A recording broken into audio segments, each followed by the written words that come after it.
In a certain code language, R is coded as 87 and Not is coded as 4197. How will cat be coded in the language? R അതിൻ്റെ കോഡാണ് 87, അതുപോലെ തന്നെ not അതിൻ്റെ കോഡാണ് 4197. അപ്പോൾ ഈ സെയിം ലാംഗ്വേജിൽ കാറ്റിനെ എങ്ങനെ നമുക്ക് കോഡ് ചെയ്യാം, അതാണ് ക്വസ്റ്റ്യൻ.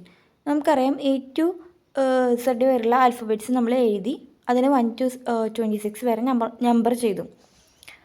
ഇതിൽ എക്ക് കറസ്പോണ്ടിങ് ആയിട്ടുള്ള നമ്പർ എന്ന് പറയുന്നത് 1, ആറിൻ്റെ കറസ്പോണ്ടിങ് ആയിട്ടുള്ള നമ്പർ എന്ന് പറയുന്നത് 18, ഇക്ക് കറസ്പോണ്ടിങ് ആയിട്ടുള്ള നമ്പർ 5 ആണ്. അപ്പോൾ നമ്മളത് ഇൻറ്റു ചെയ്തു -3. അപ്പോൾ 90 - 3 87. അങ്ങനെയാണ് നമുക്ക് 87 കിട്ടിയേക്കുന്നത്.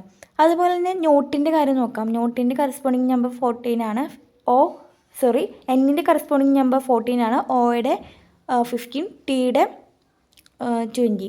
അപ്പോൾ നമ്മളത് ഇൻറ്റു ചെയ്തു, എന്നിട്ട് -3 ചെയ്തു. അപ്പോൾ നമുക്ക് 4200 - 3, ദാറ്റ് ഈസ് 4197. അപ്പോൾ ഇതാണ് നമ്മുടെ പാറ്റേൺ എന്ന് നമുക്ക് മനസ്സിലായി. സോ ഇതനുസരിച്ച് നമ്മൾ കാറ്റിനെ കോഡ് ചെയ്യുക. എങ്ങനെയാണ്? CAT, സിക്ക് കറസ്പോണ്ടിങ് നമ്പർ 3, എക്ക് കറസ്പോണ്ടിങ് 1, ടിക്ക് കറസ്പോണ്ടിങ് 20. അപ്പോൾ 3 × 1 × 20 60 കിട്ടും. -3, ദാറ്റ് ഈസ് 57. അടുത്ത ക്വസ്റ്റ്യൻ നോക്കാം. In A certain code language approach is written as 1161611815138 and approval is written as 116161815221112. How will pool be written in the same language? Okay. അപ്പോൾ നമുക്കിവിടെ അപ്രോച്ചും അപ്രൂവലും code ചെയ്ത് തന്നിട്ടുണ്ട്. നമ്മളിത് ഇതെങ്ങനെയാണ് നമ്മൾ കോഡ് ചെയ്തേക്കണമെന്ന് നോക്കാം. അപ്പോൾ ഇവിടെ എങ്ങനെയാണെന്ന് വെച്ചെങ്കിൽ എക്ക് കറസ്പോണ്ടിങ് ആയിട്ടുള്ള നമ്പർ 1, സോ 1 ഇട്ടു. ദെൻ പിക്ക് കറസ്പോണ്ടിങ് നമ്പർ 16, അപ്പോൾ 16 ഇട്ടു. അടുത്ത നമ്പറും അടുത്ത ലെറ്ററും P, അപ്പോൾ വീണ്ടും 16 ഇട്ടു. പിന്നെ ആറിൻ്റെ കറസ്പോണ്ടിങ് നമ്പർ 18, അപ്പോൾ 18 ഇട്ടു. പിന്നെ എ വീണ്ടും 1, സോ വീണ്ടും 1. അങ്ങനെ കറസ്പോണ്ടിങ് നമ്പേഴ്സ് ഇങ്ങനെ എഴുതി പോവാൻ ചെയ്തേക്കുന്നത് അപ്രോച്ചിൻ്റെ കാര്യത്തിൽ. ഇനി നമുക്ക് അപ്രൂവലിൻ്റെ കാര്യത്തിൽ നോക്കാം. എക്ക് കറസ്പോണ്ടിങ് ആയിട്ടുള്ള 1, പിക്ക് കറസ്പോണ്ടിങ് ആയിട്ട് 16, പിക്ക് കറസ്പോണ്ടിങ് ആയിട്ട് വീണ്ടും 16, ആറിൻ്റെ കറസ്പോണ്ടിങ് ആയിട്ട് 18. ഓക്കെ, പാറ്റേൺ ഇതാണെന്ന് നമുക്ക് മനസ്സിലായി. സോ ഇനി നമുക്ക് കൂടുതൽ നോക്കണ്ട. നമുക്കുള്ള വേർഡ് എന്ന് പറയുന്നത് പൂളാണ് നമുക്ക് കോഡ് ചെയ്യേണ്ടത്. അപ്പോൾ പിക്ക് കറസ്പോണ്ടിങ് ആയിട്ട് 16, ഓക്ക് കറസ്പോണ്ടിങ് ആയിട്ട് 15, വീണ്ടും ഇപ്പോൾ 15 തന്നെ, L 12. അപ്പോൾ പൂളിൻ്റെ ഈ ലാംഗ്വേജിൽ പൂളിന് നമ്മൾ എങ്ങനെ കോഡ് ചെയ്യും? 16, 15, 15, 12. Select the correct combination of mathematical signs to replace the star signs and to balance the given equation. 14 * 5 * 41 * 76 * 35. അപ്പോൾ ഇതിൽ ഈ സ്റ്റാറിന് പകരം നമ്മൾ ഓപ്ഷൻസിൽ നൽകിയിട്ടുള്ള ഏത് കറക്റ്റ് പെയർ സൈൻസ് നമ്മൾ റീപ്ലേസ് ചെയ്താലാണ് 2 സൈഡിൽ നമുക്ക് ഇക്വേഷൻ ബാലൻസ് ആയിട്ട് കിട്ടുന്നത്. അപ്പോൾ നമ്മൾ ഫസ്റ്റത്തെ കാര്യം ചെക്ക് ചെയ്യാം. അപ്പോൾ നമ്മൾ ഈ സ്റ്റാറിന് പകരം ഇവിടുത്തെ ഓപ്ഷൻസിൽ തന്ന ഇപ്പോൾ into, plus, minus, equal to, ഇതൊക്കെ നമുക്ക് ഓപ്ഷൻസിൽ തന്നിട്ടില്ലേ, അത് നമ്മൾ റീപ്ലേസ് ചെയ്യാം. സോ 14 × 5, ദെൻ പ്ലസ് ആണ് കിടക്കുന്നത്. ഫസ്റ്റത്തെ ഓപ്ഷനാണ് ഞാൻ ചെയ്യുന്നത് കേട്ടോ. 5 + 41 - 76 ഈക്വൽ ടു എന്ത് വരും?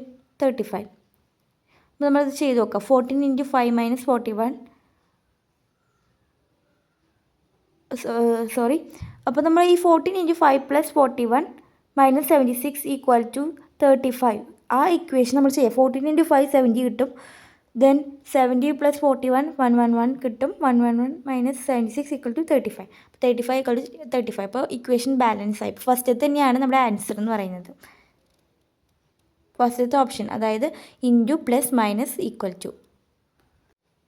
ഈ അടുത്ത ക്വസ്റ്റ്യനും സെയിം പാറ്റേൺ തന്നെയാണ്. Select correct combination of mathematical signs to replace the star signs and to balance the given equation. കുറച്ച് വലിയൊരു ഇക്വേഷൻ തന്നിട്ടുണ്ട്. അതിൽ സ്റ്റാർ സൈൻ റീപ്ലേസ് ചെയ്തിട്ട്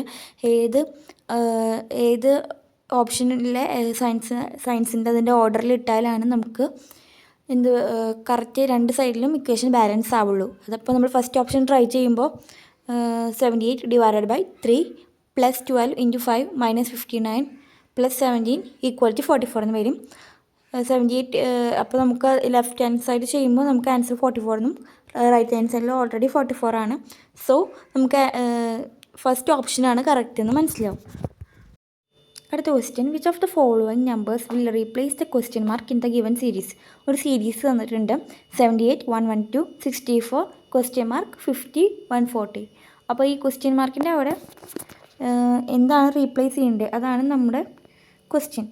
അപ്പോൾ നമുക്ക് ഈ ഫസ്റ്റ് ഓഡ് നമ്പർ അതിൻ്റെ കറസ്പോണ്ടിങ് ആയിട്ട് വരുന്ന നമ്പേഴ്സ് ഏതൊക്കെയാണെന്ന് വെച്ചെങ്കിൽ 78, 64, 50 അതിന് കുറഞ്ഞ് വരികയാണ്. പിന്നെ 112 ക്വസ്റ്റ്യൻ മാർക്ക് 140. അപ്പോൾ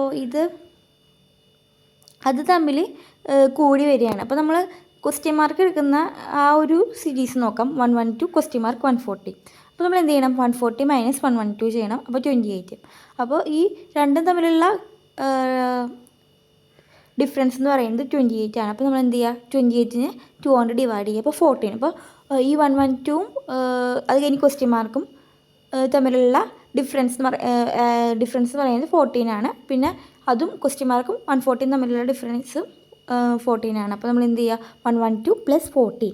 അപ്പോൾ നമുക്ക് ആൻസർ എന്ത് കിട്ടും, 126 കിട്ടും. പിന്നെ 126 + 14 ആണ് 140 എന്ന് പറയുന്നത്. അപ്പോൾ ഈ ക്വസ്റ്റ്യൻ മാർക്ക് എന്ന് പറയുന്നത് ഏതാണ്, 126. അടുത്ത question, which of the following numbers will replace the question mark in the given series. 458, 462, 446, 482, question mark 518. Okay, അപ്പോൾ ഈ ക്വസ്റ്റ്യൻ മാർക്കിൻ്റെ അവിടെ എന്താണെന്ന് നമ്മളത് റീപ്ലേസ് ചെയ്യണം. അപ്പോൾ 458ഉം 462ഉം തമ്മിലുള്ള ഡിഫറൻസ് എന്ന് പറയുന്നത് +4 ആണ്. 462ഉം 446ഉം തമ്മിലുള്ള ഡിഫറൻസ് -16 ആണ്.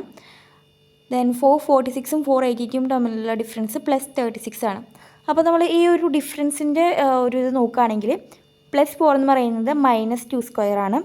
-16 എന്ന് പറയുന്നത് +4² ആണ്. +36 എന്ന് പറയുന്നത് -6² ആണ്. അപ്പോൾ ഇനി അടുത്തത് എന്തായിരിക്കും, മൈനസ് പ്ലസ് മൈനസ് പ്ലസ്, പിന്നെ ഈവൻ നമ്പേഴ്സാണ് 2, 4, 6, അടുത്തത് 8. അപ്പോൾ 8² +8². 8² പറഞ്ഞാൽ 64. അപ്പോൾ 482നോട് കൂടി നമ്മൾ എന്ത് ചെയ്യാം, 64 കൂട്ടുക. അപ്പോൾ നമുക്ക് ആൻസർ എന്ത് കിട്ടും, 546.